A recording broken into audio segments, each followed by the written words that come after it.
ठीक है, चलो करते ही स्टार्ट है। आज है 24 जुलाई और कल आपको पता है बात का बजट आया है। तो आज जितने करंट अफेयर रहेंगे उनकी चर्चा के बाद में एक कंप्लीट सेपरेट जो क्लास रहेगी वो पूरी बजट पे रहेगी कि बजट से क्या क्वेश्चन आ सकते हैं आपके एग्जाम्स में। ज्यादा क्वेश्चन वनडे एग्जाम्स में बजट से आते नहीं है, लेकिन जो जो आने की संभावना है उनके ऊपर चर्चा करेंगे। तो सबसे पहले अब आज आपके लिए 2 लाइनें मेरी तरफ से, और 2 लाइनें इस प्रकार है कि मंदिर में पूजा करे घर में करे कलेश, मंदिर में पूजा करे घर में करे कलेश, पत्थर की पूजा करे पत्थर पत्थर लगे गणेश, बापू लगे बोझ और पत्थर लगे गणेश। पूरी बात ऐसी है कि मंदिर में पूजा करे घर में करे कलेश, मंदिर में पूजा करे घर में करे कलेश, बापू लगे बोझ पत्थर लगे गणेश। ऐसा ही होता है जब पापा किसी ना किसी चीज के लिए मना कर देते हैं तो बोझ ही लग जाते हैं कि मैं क्यों इस घर में पैदा हुआ हूँ, मेरे को तो एक लखपति घर में पैदा होना चाहिए था। ऐसा नहीं होता है। तो दोस्त अपने पापा को मत दीजिए। और आजकल के तो मंदिर में जाते हैं, ले सेल्फी ले ले फोटो ले ले फिर चढ़ा दिया, बस यही काम होता है। ऐसा नहीं करना चाहिए। चलो स्टार्ट करते हैं। आज का पहला क्वेश्चन है, हाल ही में किस राज्य सरकार ने राजीव गांधी नागरिक अभय हस्तम योजना शुरू की है? इनमें से वो कौन सा राज्य है जिसने एक योजना शुरू करी है जिसका नाम है राजीव गांधी अभय हस्तम योजना? देखो, हाल ही में तेलंगाना सरकार ने ये योजना शुरू करी है।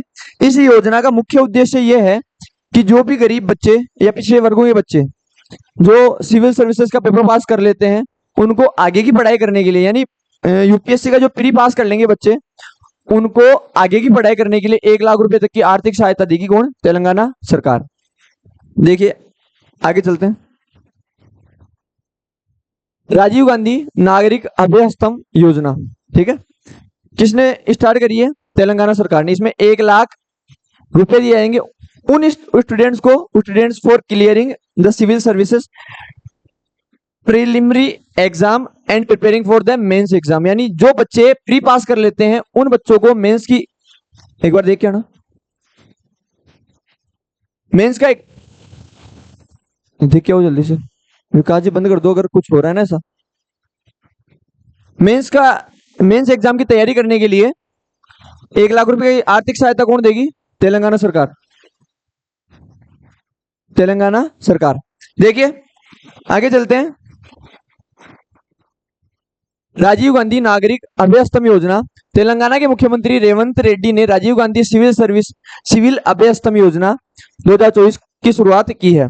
यह योजना आर्थिक रूप से कमजोर छात्रों को, यानी ईडब्ल्यूएस, जो बैकवर्ड क्लासेस हैं, एससी एसटी को 1 लाख रुपए की वित्तीय सहायता प्रदान करती है जिन्होंने यूपीएससी प्रारंभिक परीक्षा उत्तीर्ण की है, ताकि उन्हें मुख्य परीक्षा की तैयारी में मदद मिल सके। यानी वे स्टूडेंट जिन्होंने प्री एग्जाम पास कर लिया यूपीएससी का, उन्हें मेंस की तैयारी करने के लिए 1 लाख रुपए की सहायता दी। कौन?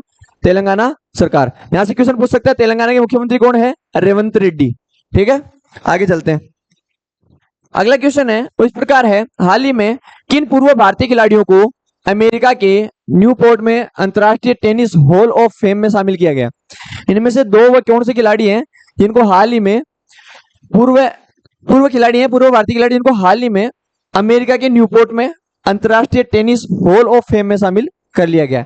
ऑप्शन नंबर ए है विजय अमृतराज और Leander Paes, option number B है अजय राजास्वामी और रोहित राजपाल, सी है महेश भूपति और रोहन बोपन्ना, और डी है करण स्तोगी और जे रोयप्पा। तो हाल ही में विजय अमृतराज और लिएंडर पेस, इन दोनों को टेनिस हॉल ऑफ फेम में शामिल कर लिया गया है। ये कहां पे है? अमेरिका के न्यूपोर्ट शहर में। ठीक है, देखिए आपको ये जो दोनों फोटो में दिख रहे हैं भारत के पूर्व टेनिस खिलाड़ी हैं, एक है लिएंडर पेस, एक है अमृतराज। दोनों क्या बन चुके हैं?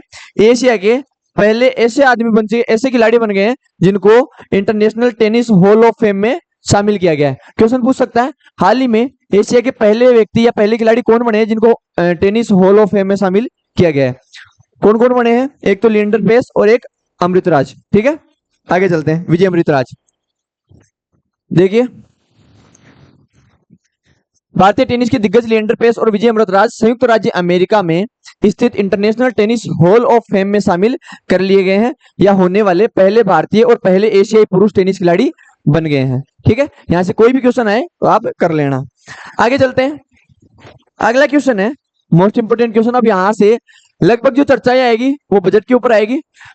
देखो दो चीजें होती है, एक होता है बजट, एक होता है इकोनॉमिक सर्वे, दोनों के ऊपर चर्चा करेंगे थोड़ी सी। आर्थिक सर्वेक्षण 2024 में भारत की जीडीपी वृद्धि दर कितने प्रतिशत के बीच रहने का अनुमान है? इनमें से कितने परसेंट के बीच जीडीपी रहने का अनुमान लगाया है भारत के अर्थशास्त्रियों ने? ठीक है, ऑप्शन नंबर ए 7%, बी है 7 से 8%, सी है 6.5 से 7% और डी है 5 से 6%। तो 6.5 से 7%। अब यहाँ पे सबसे मेन बात आई है, वो क्या आई है? आर्थिक सर्वेक्षण, इसे बोलते हैं इकोनॉमिक सर्वे। तो भारत का जो इकोनॉमिक सर्वे 2024 है जारी हुआ है, उसमें ये भारत की वृद्धि दर आंकी गई है कि 6.5 से लेकर 7% अगले वर्ष तक क्या रहेगी? भारत की वृद्धि दर रहेगी। अब देखो सबसे बड़ा क्वेश्चन आता है, इकोनॉमिक सर्वे होता क्या है? बजट से एक दिन पहले, बजट से एक दिन पहले पेश किया जाता है। इसमें क्या होता है? इसमें पिछले पूरे एक साल में कौन सा या कितने रुपए किस मंत्रालय में किस योजना पे खर्च हुए, कितने रुपए यहाँ खर्च हुए, जितनी भी योजनाएं हैं और जितने जितने रुपए खर्च हुए हैं भारत सरकार के, उन सबका ब्यौरा होता है किसके अंदर? इस आर्थिक सर्वेक्षण या इकोनॉमिक सर्वे में। बजट में क्या होता है? बजट में आने वाले साल में कितना रुपया कहाँ खर्च करना है और कहाँ से पैसा आएगा, ये सारी चीज किसमें होती है? बजट में। यानी आने वाले साल का जो प्लान होता है वो तो होता है बजट, और पिछले साल में कहाँ कहाँ कितना खर्च हुआ और कहाँ से कितना आया, उसका पूरा विवरण किसमें होता है? आर्थिक सर्वेक्षण में या इकोनॉमिक सर्वे में। देखिए आपको फोटो में दिख रहा होगा, जीडीपी वृद्धि दर 2020-21 में 5.8 थी, 21-22 में 9.7 रही, 22-23 में 7% रही, 23-24 में 8.2 रही और 24-25 की जो रहेगी वो 6.5 से 7% रहेगी। ठीक है, ये भारत के इकोनॉमिक सर्वे आर्थिक सर्वेक्षण 2023-24 के अनुसार ये बात कही गई है। देखिए आगे चलते हैं, आर्थिक सर्वेक्षण। केंद्रीय वित्त मंत्री निर्मला सीतारमण ने सोमवार को वित्त वर्ष 2023-24 का आर्थिक सर्वेक्षण लोकसभा में पेश किया। इस आर्थिक सर्वेक्षण में सरकार ने चालू वित्त वर्ष 2024-25 के दौरान वास्तविक सकल घरेलू उत्पाद यानी जीडीपी वृद्धि दर 6.5 से 7% रहने का अनुमान लगाया। यानी आने वाला जो वर्ष है ना, वर्तमान में जो चल रहा है वित्तीय वर्ष, 1 अप्रैल से लेके 31 मार्च तक चलता है वित्तीय वर्ष। ठीक है, तो इसकी जो जीडीपी रही है वो कितनी रहेगी? 6.5 से 7% रहने का अनुमान लगाया है। आगे चलते हैं, देखो एक और क्वेश्चन।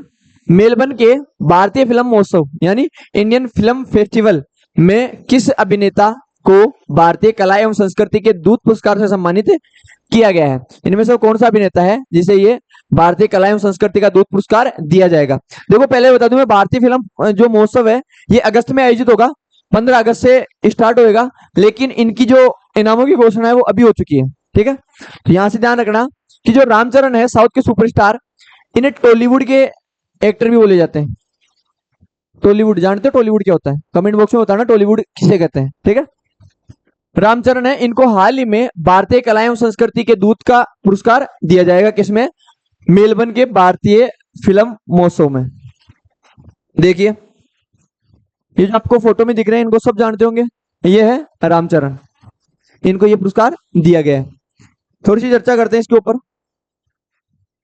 देखो मेलबर्न के भारतीय फिल्म महोत्सव में अभिनेता रामचरण को भारतीय कला एवं संस्कृति के दूत पुरस्कार से सम्मानित किया गया है।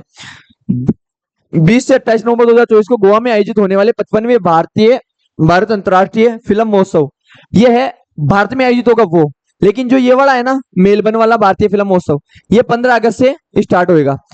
ये भी चर्चा में रहेगा आने वाले टाइम में, ये भी मोस्ट इंपोर्टेंट है। 2 क्वेश्चन बन सकते हैं यहाँ से। पहला क्वेश्चन तो क्या बनेगा? मेलबर्न के भारतीय फिल्म महोत्सव यानी IIFM Indian film festival Melbourne. ठीक है, ये तो कब होगा? 15 अगस्त से। दूसरा बनेगा Indian film festival in India, ये कब आयोजित होगा? 20 से 28 नवंबर 2024 में। कहां पे?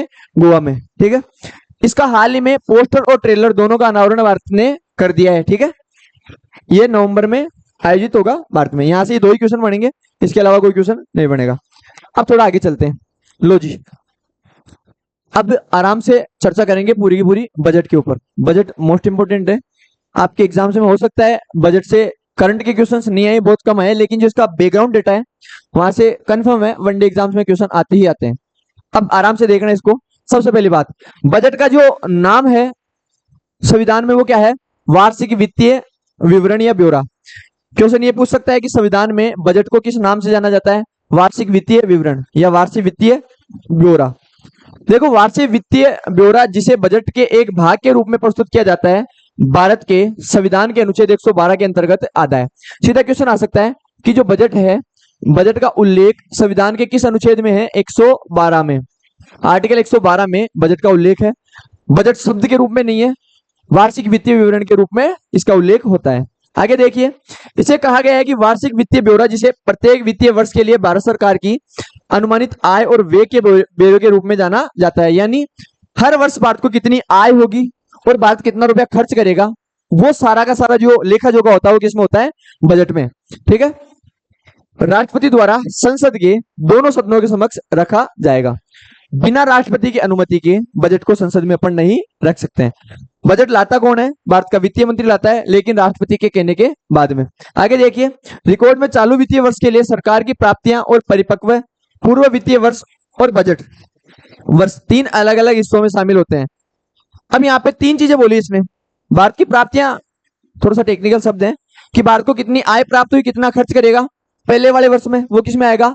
आर्थिक सर्वेक्षण में, इकोनॉमिक सर्वे में। आने वाले समय में भारत 2, 4, 5, 10,000 करोड़ जितने भी करोड़ रुपए खर्च करेगा और जितना भारत को प्राप्त होगा वो किसमें आएगा? बजट में, आने वाले ईयर का। यानी अगला जो 1 साल आएगा उसका जो पूरा का पूरा रोड मैप होता है वो बजट में आता है, और चला गया जो वर्ष है उसका पूरा का पूरा जो रोड मैप होता है वो किसमें होता है? आर्थिक सर्वेक्षण में। ठीक है, इकोनॉमिक सर्वे में। तो ये 2 चीजें ध्यान रखना। आगे चलता हूं थोड़ा सा, देखिए, संविधान के अनुच्छेद 112 के अनुसार एक वर्ष के केंद्रीय बजट को वार्षिक वित्तीय विवरण, एनुअल फाइनेंशियल स्टेटमेंट कहा जाता है। समझ में आ गया? यानी 112 में बजट को क्या कहा गया है? वार्षिक वित्तीय विवरण। आगे देखिए, यह एक वित्तीय वर्ष में सरकार की अनुमानित प्राप्तियां और व्यय का विवरण है। समझ गए? यानी सरकार कितने रुपए खर्च करेगी, कितने रुपए प्राप्त करेगी, इसका पूरा का पूरा विवरण किसमें होता है? बजट में। देखो, जो सरकार का चालू वित्तीय वर्ष है वो 1 अप्रैल से शुरू होता है, 31 मार्च तक समाप्त हो जाता है। देखो, पहले क्या था? सरकार और आरबीआई 2 होते हैं, दोनों का वित्तीय वर्ष अलग अलग होता था। लेकिन वर्तमान में सरकार और आरबीआई, यानी क्वेश्चन पूछ ले कि सरकार का और आरबीआई का दोनों का जो वित्तीय वर्ष है वो कब शुरू होता है? 1 अप्रैल को शुरू होता है और 31 मार्च तक चलता है। आपने शब्द सुने होंगे, मार्च क्लोजिंग। मार्च क्लोजिंग का अर्थ होता है सरकार का जितना पूरा रेवेन्यू होता है वो 31 मार्च से पहले आके कलेक्ट हो जाता है। उसके बाद में सारे डाटा प्रस्तुत किए जाते हैं कि भारत ने कितनी इनकम टैक्स प्राप्त हुआ, कितनी कस्टम ड्यूटी प्राप्त हुई, कितना जीएसटी प्राप्त हुआ, सारा का सारा जो विवरण होता है उसके बाद में आता है। ठीक है, तो ये भारत का क्या है? चालू वित्तीय वर्ष है, 1 अप्रैल से लेके 31 मार्च तक। आप प्रीवियस ईयर क्वेश्चन उठा के देख लेना, एसएससी, रेलवे, बैंकिंग, किसी के भी ये क्वेश्चन आए हुए हैं कि सरकार का और आरबीआई का वित्तीय वर्ष क्या रहा है, बजट किसे कहते हैं, बजट का उल्लेख किस अनुच्छेद में। ठीक है, 112 में। आगे चलते हैं थोड़ा सा, बात करते हैं बजट का इतिहास, भारतीय बजट का इतिहास। क्वेश्चन पूछ सकता है कि पहला बजट कब आया, किसने पेश किया, बजट की शुरुआत कैसे हुई, सारी चीजें। देखो, सबसे पहली बात, 164 साल पहले आया था देश का पहला बजट। देश का पहला बजट 7 अप्रैल 1860 को ब्रिटिश सरकार के वित्त मंत्री जेम्स विल्सन ने पेश किया था। क्वेश्चन पूछ सकता है, भारत में सर्वप्रथम जो बजट पेश किया वो किसने किया? जेम्स विल्सन ने। वो कौन थे? ब्रिटिश सरकार के वित्तीय मंत्री थे और 1860 में पेश किया था। यानी सबसे पहला जो बजट आया वो कब आया? 1860 में। आगे देखिए, आजादी के बाद पहला जो देश का बजट है या देश के जो पहले वित्त मंत्री थे वो थे आर.के. षणमुख चेट्टी। आर.के. षणमुख चेट्टी, जिन्होंने 26 नवंबर 1947 को देश का पहला बजट पेश किया, यानी आजाद होने के बाद। ठीक है, अभी मैं बात केवल 1947 की कर रहा हूं। अभी तो भारत स्वतंत्र हुआ है, यानी स्वतंत्र भारत का जो पहला बजट है वो किसने पेश किया था? आर.के. षणमुख चेट्टी। ये भी क्वेश्चन पूछ सकता है, स्वतंत्र भारत के पहले वित्त मंत्री कौन थे? आर.के. चेट्टी। सीधा ध्यान रखना आप, आर.के. चेट्टी। ठीक है, इन्होंने 26 नवंबर 1947 को पेश कर दिया। ये बजट 15 अगस्त 1947 से 31 मार्च 1948 की अवधि तक के लिए ही लाया गया था। यानी ये लगभग 9-10 महीने की अवधि के लिए लाया गया था। कौन सा बजट? ये वाला बजट जो 26 नवंबर 1947 को लाया गया था, ये वाला। आगे देखिए, ये सबसे इंपॉर्टेंट बात है कि 26 जनवरी 1950 को गणतंत्र की स्थापना के बाद, यानी भारत में संविधान लागू होने के बाद जो पहला बजट आया वो 28 फरवरी 1950 को आया, जो जॉन मथाई ने पेश किया। अब यहां से क्वेश्चन पूछ सकता है, स्वतंत्र भारत के पहले वित्त मंत्री कौन थे? आर के चेट्टी। लेकिन गणतंत्र भारत के पहले वित्त मंत्री कौन थे? जॉन मथाई। यानी संविधान लागू होने के बाद में जो पहले वित्त मंत्री बने वो कौन थे? जॉन मथाई। इन्होंने पहला बजट पेश किया कब? 28 फरवरी 1950 को। इसी के बाद में फरवरी में बजट पेश करने की शुरुआत हो गई। अब आप क्वेश्चन पूछ सकते हो, सर अब की बार का बजट फरवरी में ना आके जुलाई में क्यों आया?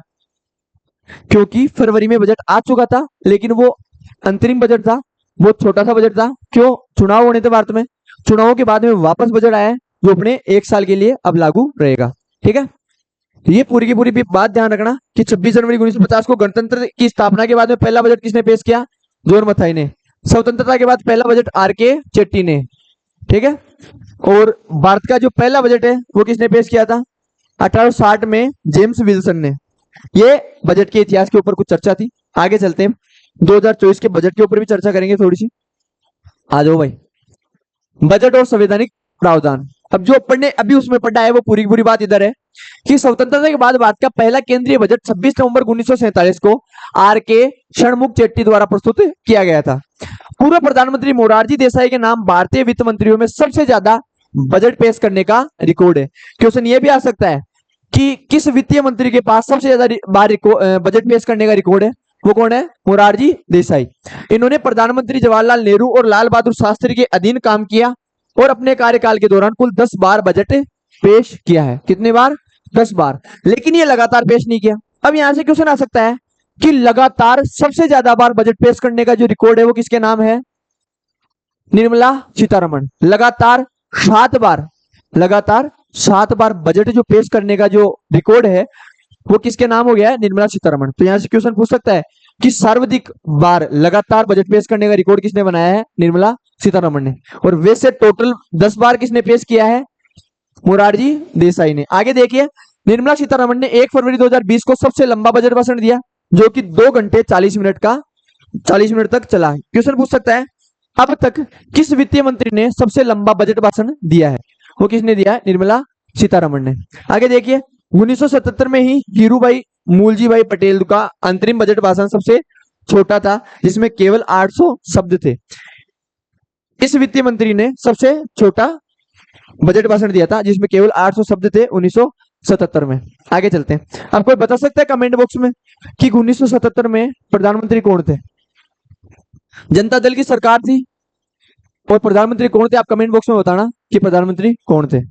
आगे चलते हैं, देखिए अंतिम बात, वित्त मंत्री निर्मला सीतारमण मंगलवार 23 जुलाई को वित्त वर्ष 2024-25 के लिए लगातार 7वां बजट पेश करने का इतिहास रचने जा रही है। इन्होंने इतिहास रच दिया है, लगातार 7वां बजट, लगातार 7 बार। आज तक भारत के किसी भी वित्तीय मंत्री ने बजट नहीं रखा है निर्मला सीतारमण के अलावा। आगे देखिए, इसी तरह पूर्व प्रधानमंत्री मोरारजी देसाई के रिकॉर्ड को पीछे छोड़ देगी। इन्होंने मोरारजी देसाई के लगातार बजट पेश करने के रिकॉर्ड को तोड़ दिया है। किसने रखा है? निर्मला सीतारमण ने। देखिए अब थोड़ा सा आगे चलते हैं, अब बात करते हैं अब की बार वाले यानी बजट 2024-25 की। यहां से क्या क्या क्वेश्चन बन सकते हैं इस स्लाइड से? सबसे पहला क्वेश्चन बन सकता है कि बजट 2024 में किस मंत्रालय को सबसे ज्यादा पैसा आवंटित किया गया? रक्षा मंत्रालय को 6.2 लाख करोड़, इसके बाद में सड़क और परिवहन मंत्रालय को 2.78 लाख करोड़, रेल मंत्रालय को 2.55 लाख करोड़, इधर आएगा उपभोक्ता मामले खाद्य और सार्वजनिक वितरण मंत्रालय को 2.13 लाख करोड़, गृह मंत्रालय को 2.3 लाख करोड़, ग्रामीण विकास मंत्रालय को 1.77 लाख करोड़, संचार मंत्रालय को 1.37 लाख करोड़, रसायन एवं उर्वरक मंत्रालय को 1.68 लाख करोड़ और कृषि एवं कल्याण मंत्रालय को 1.27 लाख करोड़। सबसे कम दिया गया कृषि एवं कल्याण मंत्रालय को। यह बात की दुर्दशा है कि जिस देश में नदियां हैं, झीलें हैं, तालाब हैं, जिस देश में किसान है, अन्नदाता है, उस देश में हर वर्ष बजट में किसान को सबसे नीचे रखा जाता है। इस बार के बजट में भी किसानों को इतनी कुछ रियायतें नहीं दी गई। बजट में आप देख सकते हो कि किस किस मंत्रालय को कितना पैसा दिया, लेकिन कृषि मंत्रालय को या किसान एवं कल्याण मंत्रालय को मात्र 1.27 लाख करोड़ रुपए ही दिए गए हैं। इतने रुपए की तो किसान के 2-4 साल में फसलें खराब हो जाती है। दुर्दशा है भारत की। तभी तो भारत आगे नहीं बढ़ पा रहा। वह देश जिसमें सब चीजें हैं, पहाड़ हैं, पर्वत हैं, नदियां हैं, झीलें हैं, लोग हैं, विभिन्न धर्मों के लोग हैं, एक साथ रहने वाले लोग हैं, सब चीजें हैं। बस कमी किसकी है? एक अच्छे राजनीतिक तंत्र की, जिसकी वजह से भारत पीछे रह रहा है। देखो इसको कब मिला है। अब भारत ने अब की बार के बजट में सबसे ज्यादा जो पैसा दिया है वो किसको दिया है? रक्षा मंत्रालय को। भाई यहाँ से आइडिया लगा सकते हैं, क्या पता मोदी जी का विचार हो पीओके भारत में वापस मिलाने का। हो सकता है जो कैलाश पर्वत चीन ने छीन लिया था उसको वापस भारत में मिलाने का। अगर भारत सरकार 6 लाख करोड़ रुपए रक्षा मंत्रालय को दे रही है तो कुछ बड़ा सोच के दिया है। यानी इस 6 लाख करोड़ से जो आर्मी है, नेवी है, एयरफोर्स, यानी भारत का जो रक्षा क्षेत्र है उस पूरे का डेवलपमेंट किया जाएगा। डिफेंस सेक्टर में ये पूरा का पूरा इन्वेस्टमेंट किया जाएगा। आगे चलते हैं। ये एक मुख्य बातें थी, भाई किस मंत्रालय को कितना बजट आवंटित किया गया है। अब थोड़ी सी चर्चा सबसे मोस्ट इंपोर्टेंट बजट में आपके एग्जाम के लिए, जो एसएससी, रेलवे या वनडे एग्जाम्स होते हैं उनमें जो सबसे मेन इंपोर्टेंट क्वेश्चन आएंगे वो यहां से आएंगे कि कितने रुपए का टैक्स लगाया जाएगा इनकम टैक्स पे। यानी जो आयकर होता है वो किसके ऊपर कितना लगेगा। इधर तो है कमाई, इधर है टैक्स की दर। अगर कोई व्यक्ति 3 लाख रुपए कमाता है उसको 0% टैक्स देना पड़ेगा, यानी नील। यहाँ पे बिल्कुल टैक्स नहीं लगेगा। अगर किसी व्यक्ति की सालाना कमाई 3 लाख से 6 लाख है उसको 5% टैक्स दिया जाएगा। किसी व्यक्ति की सालाना इनकम 6 लाख से 9 लाख है उसको 10%। किसी की 9 से 12 है तो 15%। 12 से 15 लाख है तो 20%। और 15 लाख से अधिक है तो 30% इनकम टैक्स उसके आय के ऊपर लगेगा। यहां से क्वेश्चन बन सकते हैं कि आय कर पे लगने वाले जो टैक्स है उसकी दर कितनी है। ये क्वेश्चन से यहां से आ सकते हैं।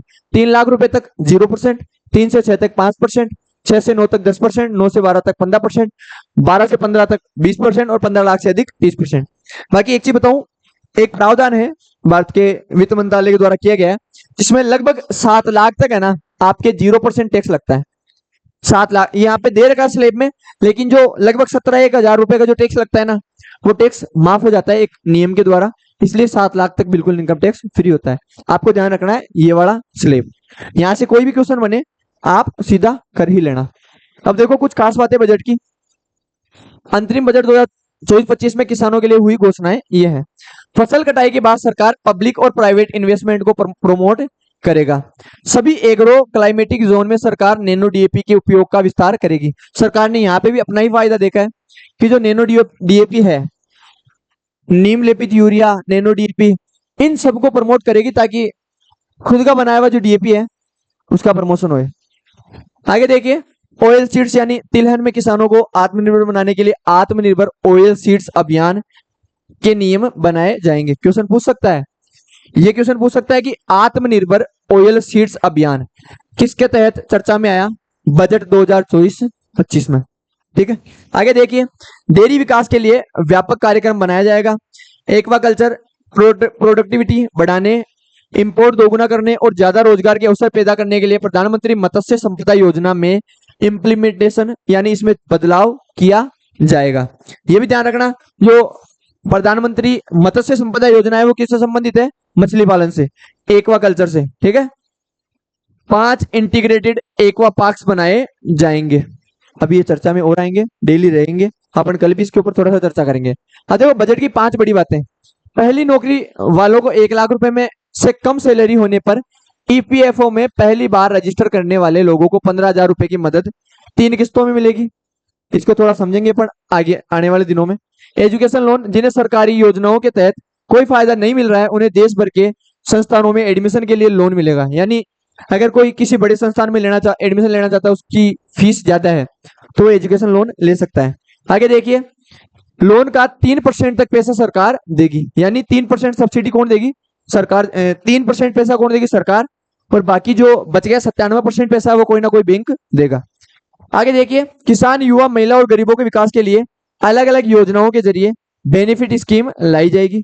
6 करोड़ किसानों की जानकारी लैंड रजिस्टर पर लाई जाएगी। 5 राज्यों में नए किसान क्रेडिट कार्ड जारी किए जाएंगे। यहाँ पे नाम लिख दिए गए किसानों के लिए, ये दिया गया, लेकिन कुछ नहीं दिया गया। आगे देखते हैं,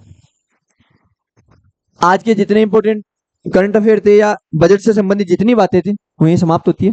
अब थोड़ी सी अपन न्यूज समरी पे चर्चा करते हैं। आने वाले दिनों में कल या परसों में अपन वापस 2-4 दिन लगभग बजट के ऊपर चर्चा करते रहेंगे, तो वहां से भी कोई क्वेश्चन बनेंगे उनको भी हम क्लियर करेंगे। फिलहाल जो मेन बातें थी बजट की आपके आने के लायक अपन ने चर्चा कर ली है। देखिए आगे चलते हैं। भारत में प्रतिवर्ष 23 जुलाई को राष्ट्रीय प्रसारण दिवस नेशनल ब्रॉडकास्टिंग डे मनाया जाता है। वित्त मंत्री निर्मला सीतारमण 23 जुलाई को लोकसभा में वित्तीय वर्ष 2024-25 का केंद्रीय बजट पेश किया। आर्थिक सर्वेक्षण में भारत की जीडीपी वृद्धि दर 6.5 से 7% रहने का अनुमान लगाया गया है। सामाजिक न्याय और अधिकारिता मंत्रालय ने सरकार और गैर सरकारी संगठनों के साथ बेहतर MOU memorandum of understanding sign किए हैं। आगे देखिए, नीति आयोग और विश्व बौद्धिक संपदा ने नवाचार और बौद्धिक संपदा को बढ़ावा देने के लिए समझौते पर हस्ताक्षर किए हैं। आगे देखिए, केंद्र सरकार ने सरकारी कर्मचारियों पर राष्ट्रीय स्वयंसेवक संघ की गतिविधियों में भाग लेने पर लगा प्रतिबंध हटा दिया है। यानी अगर कोई व्यक्ति जो केंद्र सरकार का कर्मचारी है वो आरएसएस की गतिविधियों में इतने दिन भाग नहीं लेता था, लेकिन अब ले सकता है। इंग्लैंड की टीम ने आईसीसी वर्ल्ड टेस्ट चैंपियनशिप के पॉइंट टेबल में 6ठे स्थान पर पहुंच गई है। आर्थिक समीक्षा 2024 के अनुसार देश में एबीपीएमजेवाई से 49% महिलाओं को स्वास्थ्य लाभ मिला है। प्रधानमंत्री जन आरोग्य योजना नाम सुना होगा आपने। आरोग्य बीमा के तहत प्रधानमंत्री जन आरोग्य योजना है, उसमें 49% महिलाओं को स्वास्थ्य लाभ मिला है। ये योजना चिरंजीवी योजना और आरोग्य बीमा योजना, ये कुछ योजनाएं हैं जो भारत सरकार की बहुत बेहतरीन साबित हुई है। कोई व्यक्ति है जिसके पास इलाज कराने के लिए पैसा नहीं है, गंभीर बीमारी से जूझ रहा है, उनको 15-15 लाख रुपए तक का जो इलाज है वो फ्री में कर दिया गया है इन योजनाओं के तहत। तो उनमें से एक प्रमुख योजना है प्रधानमंत्री, इसकी फुल फॉर्म पूछ ले तो ध्यान रखना, प्रधानमंत्री जन आरोग्य योजना। आरोग्य बीमा स्टार्टिंग नाम है आरोग्य बीमा, प्रधानमंत्री जन आरोग्य योजना। आगे देखिए, मेलबर्न के भारतीय फिल्म महोत्सव में अभिनेता रामचरण को भारतीय कला एवं संस्कृति के दूत पुरस्कार से सम्मानित किया गया है। आइवरी कोस्ट एक देश है। आइवर कोस्ट के 10वें अफ्रीकी देश के रूप में संयुक्त राष्ट्र जल कन्वेंशन में शामिल हुआ है। यानी आइवर कोस्ट हाल ही में संयुक्त राष्ट्र के जल कन्वेंशन में शामिल हो गया है। तो आज की जितनी इंपॉर्टेंट बातें थी, जितने इंपॉर्टेंट करंट अफेयर थे, वो यही समाप्त होते हैं। इफ आपको कोई भी डाउट रहता है आप कमेंट बॉक्स में बता सकते हो। साथ में जो बजट की पीपीटी है आप टेलीग्राम चैनल से जाके डाउनलोड कर लेना। ठीक है, धन्यवाद।